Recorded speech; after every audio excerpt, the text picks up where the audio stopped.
Hello, Jessica Frost Ballas here, and I'm so excited to be on the Scrapbook.com channel sharing 4 Distress Oxide ink blends featuring the gorgeous newest member of the Distress family, Salvaged Patina.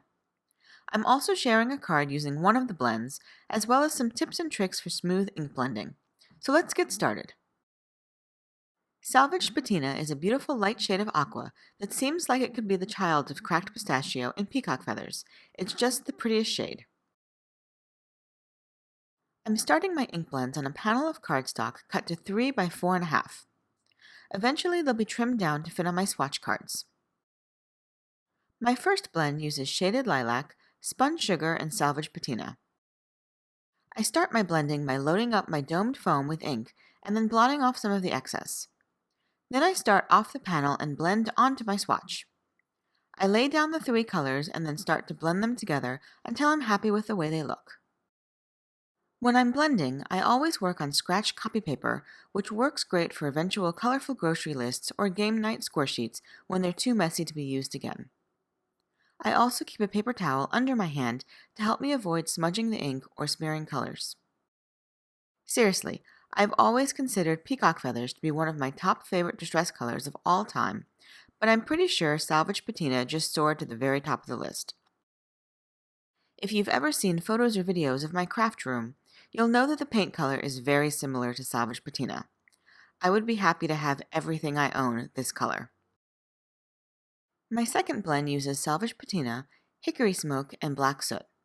I think this would be a great wintry blend. As you can see, I add more and more black soot to increase the contrast between the colors.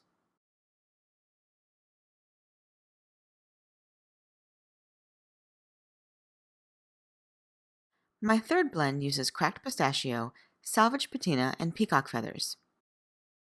Now that I have them all down on the paper, I think salvaged patina might have a little more tumbled glass and peacock feathers and a little less cracked pistachio in it, but I still think it goes nicely with the cracked pistachio. This would make a great springy background. And my final blend uses salvaged patina, mermaid lagoon, and seedless preserves for a bright and cheery blend. I love the colors created between seedless preserves and mermaid lagoon and salvaged patina.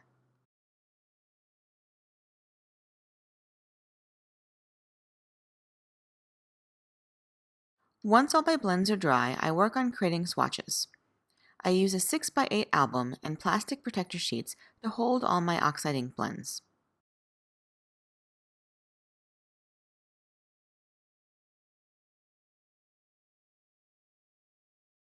First, I trim the blended panels down to 2.5 by 4. Then I adhere them to 3 by 4 panels of white cardstock.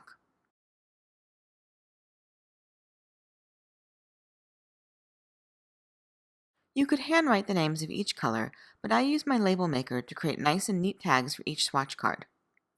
I also use the chain print setting to save a little tape.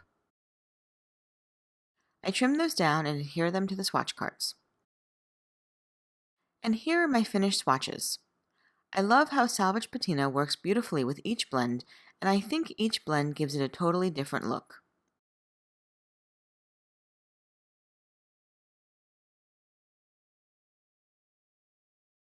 I decided to use my first blend to create my card. So again, I blended salvaged patina, spun sugar, and shaded lilac onto a panel of cardstock cut to 4 3/4 by 6 inches. I added each color and then blended back and forth between the colors until I was happy with the blend.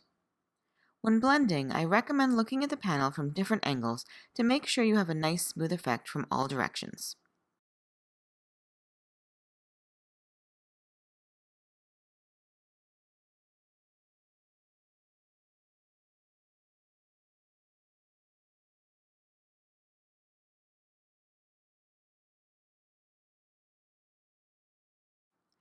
Then I trimmed it down to an A2 panel.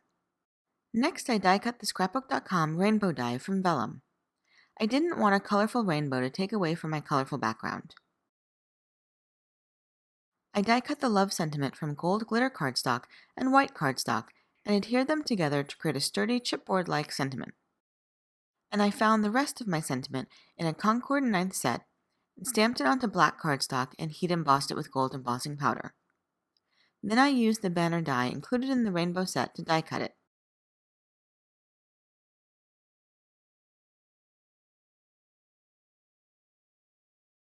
I adhered the black banner at a slight offset on the vellum rainbow.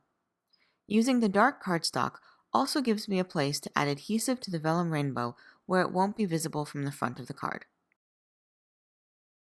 I applied tape runner onto the vellum and then adhered the rainbow to the card panel. For the tiny lines of the sentiment, I added a dollop of glue to a piece of scrap paper, dipped the sentiment in the glue, and then adhered it to the panel.